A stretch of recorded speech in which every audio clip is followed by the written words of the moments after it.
Bonjour à toutes et bonjour à tous, bienvenue sur ma chaîne Dom Univers Crypto, j'espère que vous allez bien mes amis, que tout se passe bien pour vous. Nous sommes le 5 avril 2023, que cette journée est bien entamée, a bien commencé, on va essayer de la finir aussi très très bien. Hein. On va faire le tour de l'actualité de notre univers de la crypto-monnaie, du Web3, comme je fais tous les jours. Je survole les titres, je fais quelques petits commentaires et surtout je vous mets les liens plus bas dans ma vidéo, donc vous pouvez aller creuser un peu plus, hein, si vous êtes passionné par un domaine ou un autre, vous allez creuser ça, évidemment, on n'a pas tous les mêmes centres d'intérêt.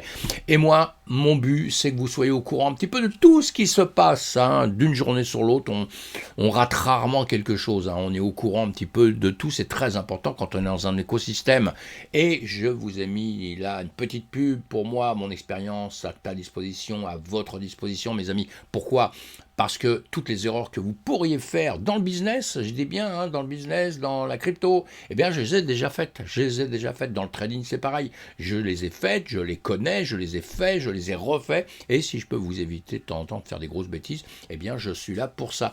Et sinon, n'oubliez pas de vous abonner à ma chaîne. Si vous n'êtes pas abonné, abonnez-vous. Si vous êtes abonné, merci mille fois d'être là. Merci de me suivre. Pensez à cliquer sur le pouce, c'est toujours important. Cliquez tout de suite sur le pouce, comme ça veut dire, oui, ton contenu me plaît, etc., etc. Tes petits bavardages me plaisent, vous voyez ce que je veux dire pour ceux qui me connaissent. Et si vous le faites pas, c'est pas grave, vous êtes les bienvenus mes amis, vous inquiétez pas. Allez, on a un BTC à 28 525, on a un ETH à 1919, c'est extraordinaire, on est en train de battre des records, bon, des petits records depuis quelques temps, hein. Attention, hein, ne soyez pas trop FOMO mes amis, on doit retracer un petit peu, donc pour l'instant il faut être un petit peu patient, on va retracer, après on va repartir, mais pour l'instant on va rester quand même calme dans tout ça, hein. Faut pas trop être FOMO quand même, hein. Allez, la guerre en Ukraine, malheureusement toujours là, encore une fois j'en parle tous les jours. Évidemment que ça soit terminé, qu'on n'en parle plus. Vous avez des news, il y en a tous les jours, tous les jours, tous les jours. Alors vous allez suivre tout ça pour ceux qui sont des spécialistes de la news, qui adorent ça. Et quand on est trader, quand on veut trader dans un temps très court, c'est très important les news, hein, parce que très très important, déjà pour être informé, et deuxièmement, ça va vous donner une volatilité, ça va vous aider, hein, dans votre travail, hein. Donc on n'oublie pas de s'informer là-dessus, et si vous ne connaissez pas du tout, bah, tout doucement, vous apprenez, c'est toujours la même chose qui revient, hein, toujours les mêmes discussions, etc., etc. Ça peut même être lassant, hein, sincèrement, il y a des fois, ça me gonfle, il y a des fois, moi je regarde juste les graphiques, je sais qu'il y a telle news, j'écoute pas, je regarde juste les graphiques, comment ils vont réagir, et je fais par rapport à ça. La carte thermique des marchés boursiers, là on a le S&P 500, on voit bien qu'on a du rouge, du gris, donc du gris c'est en réflexion, je le rebooste un petit peu, il faut toujours faire ça, hein, pour pas, voilà, ça y est. On a en revanche la carte thermique des coins crypto, c'est vert, c'est vert, c'est vert, c'est vert. Et c'est super, hein. Alors là on a sur les graphiques, hein, BTC1, hop, S&P 500 et le Nasdaq. Je continue toujours à regarder tout ça, même si actuellement c'est vrai qu'on a eu des tendances à être décorrélés un petit peu les derniers temps. C'est génial, hein, je trouve ça extraordinaire. Hein. Mais encore une fois, on est calme, on reste tranquille, parce que l'ensemble quand même, quand vous regardez sur les graphiques, hein, l'ensemble est quand même tout à fait quand même corrélé. Hein, quand les uns montent, les autres montent, hein, sur un laps de temps en journée, là, hein, sur un laps de temps quand même plus long. Après, si on regarde sur du court terme, c'est vrai qu'il se passe des choses depuis quelques temps, et c'est fabuleux, hein. On en parle sur d'autres graphiques, hein. Allez, journal du coin du coin, prison pour Dogecoin à cause de Terra, 100 ans aux USA ou 40 ans en Corée du Sud. Là, tu choisis, hein. Tu choisis. Et là, tout de suite, sur des articles comme ça, vous vous dites, mais je commence à comprendre pourquoi les mecs, ils vont monter des sociétés dans certains endroits, ils les montent pas n'importe où, quoi que ce soit. Parce que je pense que d'entrée, quand ils font leur business, ils se disent, bon, il y a les impôts, on pense aux impôts en se disant, bon, là-bas, on va payer beaucoup moins cher qu'à tel endroit. À la base, c'est déjà ça, hein. Deuxièmement, maintenant, c'est la réglementation, hein, les régulations, le combat qu'on fait avec ça depuis pas mal de temps, où on sait qu'il y a des endroits où on ne pourra rien faire, donc on va partir carrément autre part, hein, c'est comme ça. Et puis après, je pense qu'ils doivent penser aussi à ça, à la prison, en se disant, ouais, peut-être là, si je suis pris, j'irai moins en prison. Bon, allez, ça, ce sont mes commentaires, hein. Je ne suis pas en train de dire que tout le monde, il n'y a que des bandits, alors que Do Kwon est déjà en prison préventive au Monténégro en attendant son jugement pour usage de faux passeports. En plus, usage de faux passeports, hein, vous voyez ce que je veux dire? Donc ce que je viens de vous dire là, à mon avis, le mec qui a pensé, a dit peut-être te tirer un peu autre part. Le cofondateur du réseau Blockchain Terra pourrait risquer bien plus gros s'il devait être extradé. Allez, on suivra tout ça, on ne peut pas faire tomber beaucoup de gens, faire perdre beaucoup d'argent à beaucoup de gens, sans être un jour puni. Un journal du Coin nous dit quoi encore? Le dollar numérique, un nouvel enjeu politique aux États-Unis. Et oui, l'opposition au projet de MNBC américain a réveillé la droite conservatrice qui monte au créneau pour critiquer les projets des démocrates de la Maison-Blanche. Parmi les plus fervents détracteurs du dollar numérique, on retrouve deux potentiels candidats à la primaire de la droite américaine, le gouverneur de Floride, Ron DeSantis, et Vivek Ramaswamy. Je prononce sûrement mal, hein. Homme d'affaires proche des conservateurs. Il y a également le gouverneur du Dakota, Kristi Noem, qui serait bien dans le fauteuil de vice-président l'année prochaine. Pas qui serait bien, qui se verrait bien, évidemment, il serait bien aussi pour lui, ça c'est sûr. Bon, allez, vous lisez tout ça si vous en avez envie, hein, vous avez bien compris qu'on continue le combat dans tous les sens et tous les pays au monde, hein. Il y a pour et contre la crypto-monnaie, pour et contre les monnaies numériques des banques centrales, les monnaies numériques d'État, hein, on appellera ça comme on veut, vous voyez ce que je veux dire. Les règles de cryptographie de Hong Kong placent la barre haute pour une bonne raison, déclare le conseiller SVC. Le problème, c'est quoi? C'est tout simplement ça, vous allez voir, les normes pour les fournisseurs de services d'actifs virtuels, VASP, à Hong Kong, sont fixées incroyablement élevées. Car la sécurité et une future commission, SFC, souhaite que l'industrie de la cryptographie respecte les mêmes normes de conformité que les sociétés financières traditionnelles. Bah c'est tout, hein, tout est dit là, hein.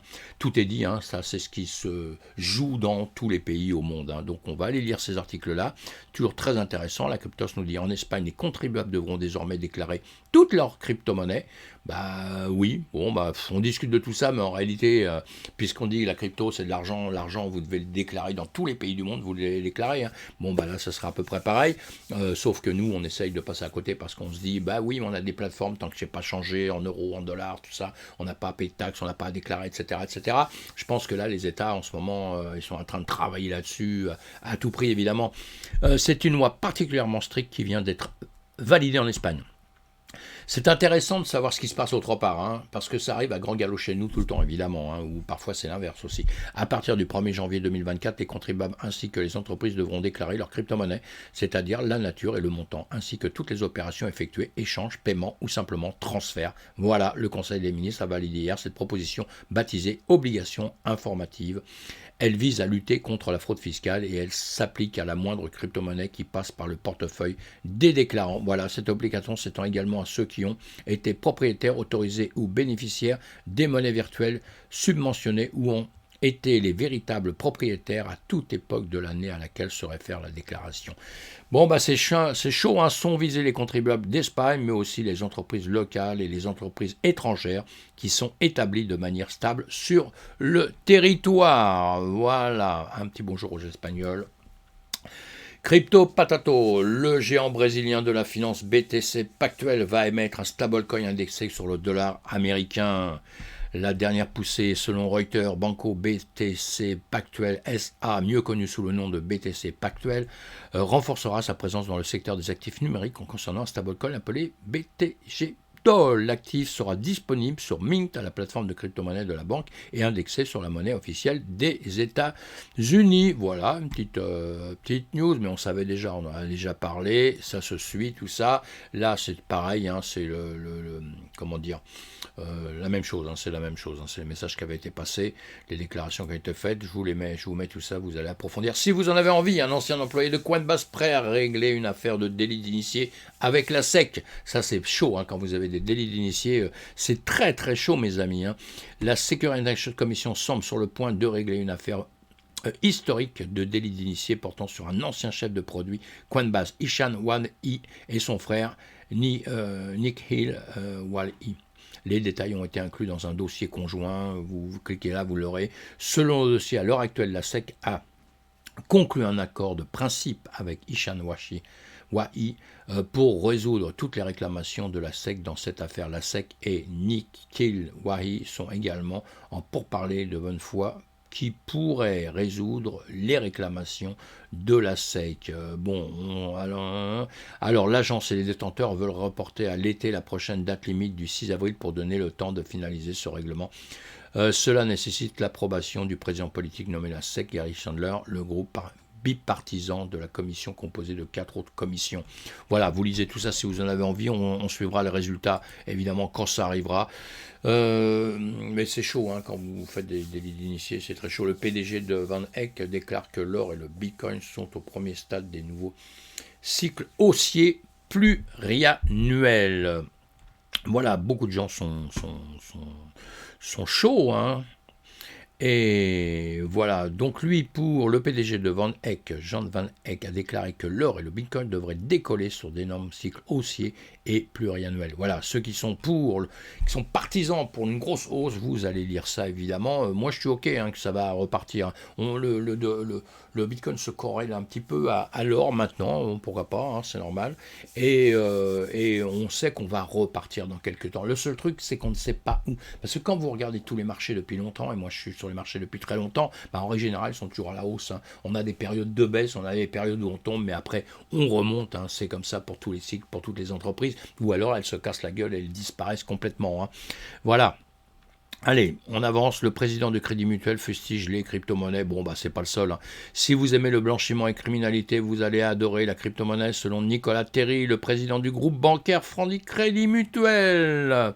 Si vous aimez le blanchiment, la criminalité, l'anonymat, vous allez adorer la crypto-monnaie. La banque a un devoir de conseil. Je suis fier que nous avons toujours dit à nos clients de ne pas s'y aventurer. L'invention de la banque centrale, de la monnaie souveraine et un procès social, et cela permet de protéger le pouvoir d'achat des classes populaires, mais aussi les recettes fiscales, de lutter contre la fraude. Oui, ça protège les recettes fiscales, ça on est d'accord. La fraude, oui, la fraude, il y en a dans tous les cas. C'est le marché traditionnel qui a amené la fraude, parce qu'on fait juste copier le marché traditionnel. De la fraude dans le marché traditionnel, il y en a des tonnes, donc voilà, il n'y a pas de problème. D'assurer la stabilité, oui, cela promet de protéger le pouvoir d'achat des classes populaires. Ça, je suis pas bien sûr. Quand même, on pourra en débattre. Ça, on n'a pas le temps là tout de suite. Mais l'inflation est un cancer, un impôt brutal et non démocratique. Militer pour les crypto-monnaies, cela revient à soutenir les milices russes Wagner contre les armées de la République. C'est une tentative de privatisation d'un bien commun. Je crois rêver, mes amis. Anti-crypto, la banque met en garde ses clients contre l'investissement dans BTC, ETH et consorts depuis plusieurs années. L'an dernier, suite à la faillite de FTX, le patron du groupe Daniel Ball déclarait que cette nouvelle affaire alimentait les doutes sur la viabilité du secteur des cryptos, seuls quelques mois après l'effondrement de stablecoin de l'écosystème Terra. Évidemment, quand quelque chose tombe, vous savez, c'est comme un combat de boxe, boum, il y en a un qui met un coup de poing à l'autre, l'autre il tombe à terre. Quand il est à terre, évidemment, on dit, oui, il est tombé, il est foutu, il a un gros problème, mais ça ne veut pas dire qu'il a encore perdu son combat, pour l'instant, tant qu'il n'est pas encore KO, la crypto-monnaie, nous ne sommes pas KO encore, mes amis, la DeFi n'est pas KO, et je m'aperçois que, effectivement, le système classique a vraiment très très peur de ça. Pourtant, ils sont en train de se servir de la crypto-monnaie. Ils vont tous avoir des crypto-monnaies, des monnaies numériques d'État, évidemment, ça on le sait. Et avec ça, ils vont essayer de nous manger tout doucement. Mais encore une fois, même si de temps en temps on perd un peu des guerres, des combats, on n'a pas perdu la guerre. C'est plutôt ça que je veux dire. Si on perd des combats, on n'a pas perdu la guerre, mes amis. Allez, on continue d'avancer. Binance est-il en train de perdre sa domination sur le marché ? Non, moi je pense pas. Binance enregistre une baisse de 16% de sa part de marché au cours des premiers trimestres. Au cours des dernières semaines, Binance a subi une chute considérable de sa part de marché. Deux facteurs ont conduit à cette situation: l'arrêt soudain du trading à frais zéro, ainsi que la poursuite de la communauté Future Trading Commission. C'est surtout ça qui fait peur à tout le monde. Selon une recette publication de la plateforme d'analyse blockchain Keiko, Binance a perdu environ 16% de sa part de marché sur le volume total des transactions. En effet, à la fin de décembre dernier, la bourse détenait 65% de part de marché, mais ce chiffre est désormais tombé à 54% à la fin du premier trimestre. Cependant, Keiko a souligné que Binance enregistrait toujours un volume plus élevé que tous ses concurrents. La décision de mettre fin au trading sans frais pour 13 paires d'opérations, dont la BNB, le Bitcoin et l'Ethereum, avec plusieurs monnaies fiduciaires et stablecoin, a toutefois un effet négatif sur le volume des opérations. Évidemment, on sait bien que les concurrents essayent de grappiller du terrain, justement en faisant certains, je ne fais pas de pub là, en faisant des frais un peu moins chers, etc. Donc ça, c'est la loi des marchés, c'est la loi du business, mes amis. On ne peut pas s'empêcher de ça. Mais Binance, pour l'instant, il est solide, très solide et encore solide, malgré tous les fautes qu'il y a dessus, malgré tout ce qu'on veut bien dire depuis X temps. Alexandre résiste malgré une chute de sa part de marché et des critiques médiatiques. Voilà, allez, vous allez lire ces articles-là. On a des super journalistes qui se cassent la tête à nous faire des articles. C'est pour aller les lire, c'est pour aller les approfondir, mes amis. Hein. Un analyste affirme que le logo Dodge de Twitter aurait pu décevoir BTC Maxi. Ouais, mais je pense que les BTC Maxi, ils s'en foutent complètement hein, du Dodge, et à mon avis de Twitter, de tout ça, comme je pense aussi que beaucoup de gens se foutent de Twitter, et si beaucoup de gens s'en foutent pas, bah tant pis, moi je m'en fous comme dans l'an 2000, évidemment ça fait partie de notre monde, ça fait partie des réseaux sociaux, ça fait partie de... voilà, mais bon, dessus, il y a aussi beaucoup de choses qui sont racontées, qui sont nulles. Maintenant, Elon Musk, lui, le problème d'Elon Musk, on se demande où il veut aller, à quoi il joue. Donc, c'est un petit peu... il a un joujou dans les mains. J'ai l'impression que Mike, avec Twitter, il a un joujou dans les mains. Donc, il enlève ça, il met le Dodge. En faisant aucune annonce, attention, hein, en faisant aucune annonce, donc il fait monter les cours. Il y a peut-être des gens qui vont prendre un grand coup dans la tête, parce que là, ils se sont mis à, oui, Twitter, le Dodge, d'accord, comment ça va monter, ça va exploser, je mets toutes mes billes dedans, et demain ça a monté, c'est très bien, hein. Demain si ça retrace, les mêmes gens ont perdu des sous, vous voyez. Donc moi je m'inquiète un peu de tout ça, sans qu'il y ait des annonces claires et nettes de ce qu'on veut faire. Et lui, Elon Musk, il est un peu champion du monde de ça, hein. Il est un petit peu fantasque quand même. C'est un grand monsieur, hein. Il fait des choses bien, évidemment il a fait des choses bien, mais là-dessus il joue un petit peu, j'ai l'impression. Moi. Allez, l'espresso du coin, le FOD viendra-t-il à bout de Bitcoin? Voilà, c'est sympa ça, cette histoire-là. Allez le lire. J'ai bien aimé Benjamin L qui nous fait un petit truc, là, une petite histoire. Alors allez les lire pour les gens qui aiment bien les petites histoires comme ça. Et il nous explique dans un coin de la tête le FOD pour fear, uncertainty and doubt, ou en français peur, incertitude et doute. Dans les faits, le FOD consiste à instaurer un climat de frayeur afin de détenir, éloigner le grand public et les investisseurs d'un domaine ou d'un actif en particulier. Ce procédé est en outre très utilisé contre l'écosystème crypto. On ne compte plus les fois où Bitcoin a été annoncé mort, sans valeur, comparé au Ponzi de Bernard Madoff. L'objectif est simple, empêcher les gens d'investir dans cet actif car il est primordial pour les dirigeants et financiers de ce monde que la population considère cet objet de numérique comme dangereux. Pourquoi ? Parce qu'en réalité, c'est pour eux qu'il est dangereux. Ce que je vous ai dit tout à l'heure, et bravo. En effet, en proposant un système monétaire alternatif, limité, incensurable, échappant au contrôle des États, Bitcoin menace leur petit monde inégal et injuste. Le FOD est donc pour eux un outil précieux pour chasser de notre giron ces innovations qui sont en réalité des opportunités d'échapper à un système en plein devenu malsain. Plus généralement, le FOD est un ensemble d'informations reposant sur peu voire aucun argument ou preuve tangible. Ce sont des risques sans fondement bâti dans un seul but, porter atteinte de manière violente à la réputation et à la valeur d'un actif, d'un événement ou d'un individu. Ce FOD fait souvent l'objet de campagnes largement relayées par les médias et les réseaux sociaux, car les mauvaises nouvelles et les critiques, contrairement aux apparences, le public en raffole. Oui, évidemment, rester dans le coin, la peur de l'émergence d'un modèle alternatif qui termine le leur. C'est probablement la hantise de tous les financiers qui dirigent aujourd'hui le monde. Et c'est pourquoi ces derniers sont aussi virulents avec Bitcoin à grand renfort de préjugés, pollution, blanchiment d'argent. Et ce, malgré de nombreuses données chiffrées qui démontrent le contraire, comme le disent les analyses de Bernstein, l'avenir des banques semble plus que compromis si elles ne s'adaptent pas à cette révolution, comme avec Internet en son temps. Bravo, bien écrit, bien dit, car plus la prise de conscience dans les banques mise à mal ces derniers temps s'accentuera, plus celle dans les solutions alternatives comme Bitcoin grandira, mes amis. Le FOD est une arme terrible, car même sans preuve ou fondement, une critique se répand comme une traînée de poudre, à plus forte raison à l'ère des réseaux sociaux, bien plus facilement que les bonnes nouvelles d'ailleurs, ainsi est fait le cerveau humain. Et une fois qu'un tel mouvement est initié et que les préjugés se bâtissent, ils deviennent difficiles à les démolir. C'est ainsi que de fausses idées finissent par s'introduire de manière durable dans la pensée commune. En bourse, ce FOD est souvent accompagné d'un dump sur les cours, parfois via l'action coordonnée de Walls pour appuyer la rumeur. Voilà, bravo Benjamin, monsieur Benjamin L. Il est issu d'une formation d'ingénieur, il a découvert le monde de la crypto en 2020. Je me suis rapidement passionné pour cet univers en pleine expansion au sein duquel se développent les innovations de demain. J'espère à travers de mes articles entraîner le plus grand nombre dans ces fabuleuses aventures. Très bien, très bien, très bien.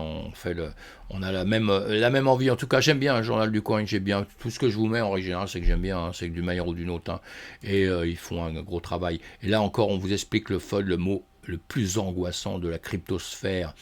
Ici, vous lirez tout ça, c'est intéressant. Lui nous dit, comme beaucoup d'expressions et d'acronymes qu'on vous explique ici sont en anglais, celui-ci n'a pas fait exception. On vous a déjà parlé de hold, de FOMO ou du dump and dump. Voici un autre mot 100% crypto très répandu qui veut faire peur, le FOD. Allez lire ça sur Crypto News, il vous explique plusieurs choses comme ça. Je leur fais un petit coup de pub comme ça, hein, c'est bon, allez. Le Fondation Celo annonce une collaboration avec Google Cloud pour aider les startups axées sur la durabilité du réseau Celo à créer et faire évoluer des applications Web3. Voilà, aujourd'hui la Fondation Celo est heureuse d'annoncer un nouveau partenariat avec Google Cloud pour soutenir la croissance des projets alignés sur la mission dans l'écosystème blockchain de Celo et pour défendre l'option précoce des services de cloud fournisseurs cloud de longue date pour les CELAPS. Voilà, allez, petit article comme ça, vous allez approfondir ça si ça vous plaît. Le protocole DeFi arrive bientôt sur Polygon, ZKEVM, la BNP Chain, ZK Sync, ERA et Starknet. Voilà, la communauté DAV veut s'étendre. Encore une fois, je leur fais pas de pub, j'ai aucun intérêt dans tout ça. Hein. C'est des news que vous devez savoir, que vous devez lire, suivre, puisque derrière ces entreprises, il y a souvent des cryptos, et les cryptos, vous ne pouvez pas rentrer quelque part, avoir une crypto sans savoir ce qu'il y a derrière, sinon c'est que vous avez un truc complètement bidon, quoique bon, il y a le Dodge qui est bidon à la base, puisqu'il ne sert à rien à la base, et maintenant il sert quand même à quelque chose, hein, il sert à faire la promotion de Twitter, ou c'est Twitter qui fait la promotion du Dodge. Bon, allez, on expliquera. En tout cas, il sert à Elon Musk. Et puis, il sert à certains. Il y a des gens qui l'adorent, hein, encore une fois. On aime ou on n'aime pas. On ne dit pas Berk, hein, mes amis. Attention, je ne suis pas en train de démonter le Dodge, hein, parce que voilà, il y en aurait beaucoup d'autres peut-être à démonter aussi. Parce que derrière le Dodge, il y a une grosse communauté. Ce sont des choses qu'on doit aussi vérifier quand vous achetez une crypto-monnaie quelque part. Vérifiez aussi la communauté, s'il y a beaucoup de monde qui suivent ou pas. Parce que bon, quand il y a beaucoup de monde qui suivent, c'est qu'il y a quand même une raison. La raison, même si on ne la comprend pas tout de suite, il faut aller la creuser, mais il y a souvent des raisons.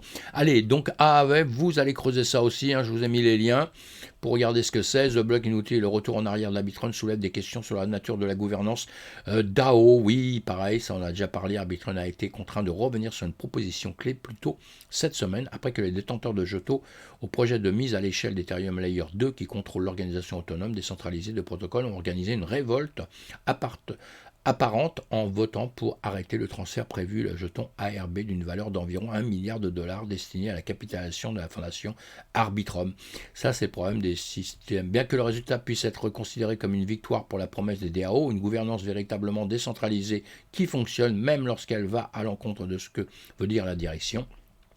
L'épreuve a soulevé un certain nombre de questions épineuses. Évidemment, la question centrale est de savoir si oui ou non une organisation peut vraiment fonctionner de bas en haut, du moins au début et surtout lorsque d'énormes sommes d'argent et des bénéfices potentiels sont impliqués. Oui, c'est pas simple du tout, hein, parce qu'une entreprise, vous créez une entreprise et une DAO, bon, c'est très très bien, il n'y a pas de problème, mais vous allez faire voter des gens, etc. Mais l'entreprise, il y a bien des gens qui la créent. Et moi, je dis, il faut une base solide pour une entreprise. Et si vous commencez quelque part presque, il faudrait qu'elle soit centralisée au départ, c'est-à-dire que vous fondez quelque chose de très très solide, et après, vous la mettez, j'allais dire en jeu, c'est pas en jeu, vous la mettez en activité, vous la mettez, elle travaille, l'entreprise avance, et là, les gens peuvent venir voter pour des choses que vous allez changer, des petites choses, mais pas les choses fondamentales. Ça me paraît un peu très compliqué, bon, et tout ça, tout ça, on verra ça avec le temps, justement. C'est plus ça va se développer, plus ça va avancer, plus on aura un peu d'expérience de tout ce qui se passe, tout ce qui se sera passé, plus on pourra se conforter dans ce qui est bien et ce qui n'est pas bien, hein, parce que aller trop vite là-dessus, ça peut être un peu dramatique pour certaines entreprises aussi. Hein. Allez, j'avance, on lit tous ces articles-là, évidemment, Deribit, Parent de compagnie, Alors, la société mère de Deribit mène un cycle de financement de démarrage de 4,4 millions de dollars dans l'échange crypto néerlandais Finesse. Voilà, donc Deribit, on va lire tout ça. Ça, je vous mets les liens. Vous regardez NFT Metaverse, le startup prenait lève 1 million de dollars. Renaissance pour une levée de fonds de cette jeune agence Renaissance qui accompagne les marques pour se lancer dans la création de NFT et d'expériences dans le Metaverse. Voilà, allez. Vous allez suivre tout ça, si ça vous plaît, vous vous informez sur ces entreprises, vous lisez pas mal d'articles à droite à gauche, attention, il ne faut jamais lire un seul article quelque part, il faut en lire plusieurs à droite à gauche pour bien vous faire votre idée.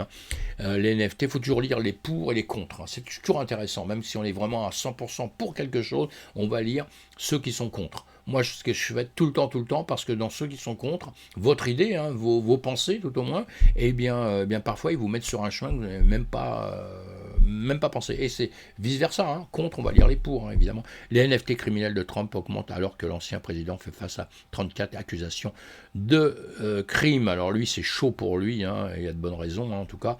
Et en tout cas, ces NFT ont bien marché, Comme quoi, le marché NFT, OpenSea vise à récupérer les gains de Blur avec la plateforme Pro, mais il est peu probable que les baleines reviennent. Oui, il y a un gros combat, OpenSea et Blur, évidemment, à suivre, évidemment, avec le temps. Je pense que tous ceux qui sont dans les NFT depuis pas mal de temps, vous connaissez tous ce combat. Ceux qui ne connaissent pas, eh bien, allez vous renseigner, vous allez voir. Pourquoi ? Parce qu'il y a des vieilles entreprises, il y a toujours des nouvelles entreprises qui arrivent, et les nouvelles veulent toujours manger les anciens, c'est comme ça, c'est la vie. Alors, parfois, les anciens, quand même, résistent, attention, heureusement, je parle pour moi, je déconne. Allez, avec la NFT de Final Fantasy VII, Square pousse le bouchon un peu loin. Ouais, là, il y a des petites histoires de, aucun intérêt, mais enfin, ce que je voulais que vous sachiez, c'est Final Fantasy VII, si vous ne connaissez pas. Évidemment, c'est sorti le 31 mars, une série de Final Fantasy VII anniversaire à Museum Digital Card, contient 207 cartes. Chaque paquet contient 6 cartes physiques et une carte numérique échangeable contre un NFT. Voilà, je ne fais pas de pub, ce sont des choses qui existent, vous allez voir. Alors là, nous avons la plateforme NFT qui ressemble à art physique et numérique, présente son Ming Pass. Ça, c'est pareil. La plateforme NFT fermée à l'éternel, spécialiste des collections numériques, s'apprête à lancer un Ming Pass exclusif destiné aux passionnés d'art digital. Donc, vous allez regarder tout ça. Je vous fais un package avec les NFT, on n'est pas là pour traiter les NFT, je vous dis simplement un petit peu des choses que je vois passer.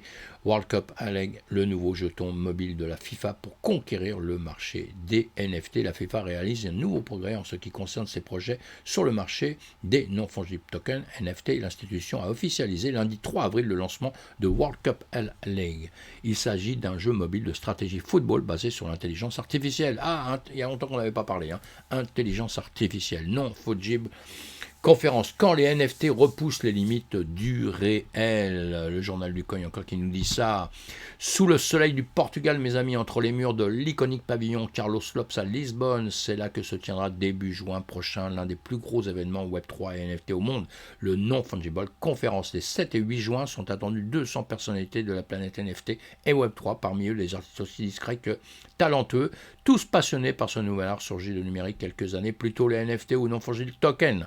Voilà, allez, ceux qui sont chauds pour aller là-bas, il faudra y aller, on en reparlera, c'est bientôt. Et donc on a quoi là pour finir Oh bah non, ça c'est rien, oui, ça vous concerne pas pour cette fois-ci, donc voilà, encore une fois, pensez à vous abonner à ma chaîne si ce n'est pas fait mes amis, et puis sinon on se retrouve très très souvent sur le Twitch à 20h30 le soir, et voilà, et de là on peut parler, on peut commenter, on peut se dire tout ce qu'on a envie de se dire. Et en parlant de Twitch, hier j'étais invité